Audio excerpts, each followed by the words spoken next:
안녕하세요. 오늘의 내용은 거북목입니다.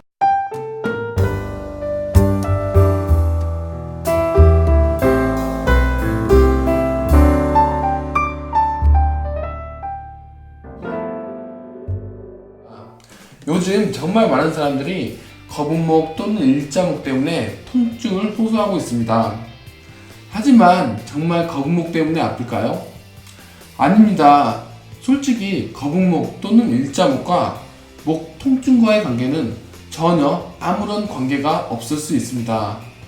카데바, 그러니까 시체 목을 가지고 실험한 연구를 보면 목뼈가 견딜 수 있는 무게가 적어도 250kg 정도가 됩니다. 다른 연구를 보면 목이 60도 구부정할 때 60파운드, 그러니까 약 27kg 정도의 스트레스를 받습니다. 조금 전에 카데바 연구에서 목뼈가 견딜 수 있는 무게는 250kg이라고 하였습니다. 하지만 이는 죽어있는 시체를 대상으로 연구한 것이고 실제 살아있는 사람이라면 250kg보다 훨씬 많은 무게를 견딜 수 있을 겁니다. 근데 목이 60도 정도 구부정해도 겨우 27kg의 스트레스를 받을 뿐입니다. 전혀 문제가 되지 않습니다. 여기 다른 연구를 보겠습니다. 사진에서처럼 평상시 목을 구부정하게 있어도 실제로 목의 통증과 목의 자세와는 관련성이 없다는 연구입니다. 목에 통증이 있으면 거북목 때문에 또는 일자목 때문에 아프다고 합니다. 그러면 정상적인 목은 왜 아플까요? 제가 병원에서 생활하면서 정상적인 목의 커브를 가지고 있어도 실제 목 통증을 가지고 있는 분들도 많이 있습니다. 또 다른 예시로 실제 제가 봤던 환자분으로 목이 정말 많이 앞으로 나와 있었습니다. 하지만 이분은 목에 전혀 통증을 가지고 있지 않았습니다. 오히려 제가 교정 목적으로 목에 스트레칭을 하고 그리고 목 운동을 했을 시에 이분은 오히려 통증을 느끼곤 했습니다. 목이 아픈 이유는 따로 있습니다. 너무나도 많습니다.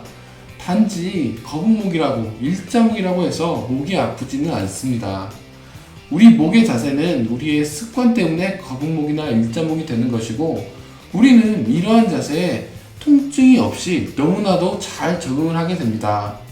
단지 거북목이라고 일자목이라고 해서 목에 문제가 되지는 않습니다. 그럼에도 불구하고 통증과 관련 없이 다른 이유로, 그러니까 목이 안 좋기 때문에 거북목은 교정하는 것이 좋다고 생각합니다. 그래서 거북목과 일자목에 대한 교정 방법을 간단히 말씀드리겠습니다. 먼저 목뼈는 등뼈와 기능적으로 아주 밀접하게 관련되어 있습니다. 따라서 목을 교정할 때는 항상 등을 생각해야 합니다.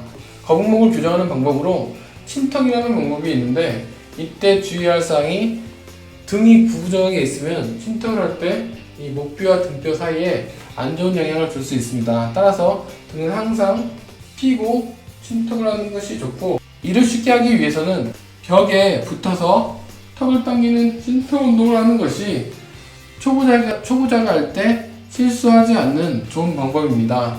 두 번째로 일자목을 교정하는 목을 뒤로 젖히는 운동 역시 그냥 목을 뒤로 젖히게 된다면 목뼈가 아닌 등뼈나 허리뼈에서 오히려 더 많이 신전이 일어날 수 있기 때문에 항상 어깨를 두 손으로 잡고 목을 뒤로 젖히는 운동을 하는 것이 일자목 교정에 효과적일 수 있습니다.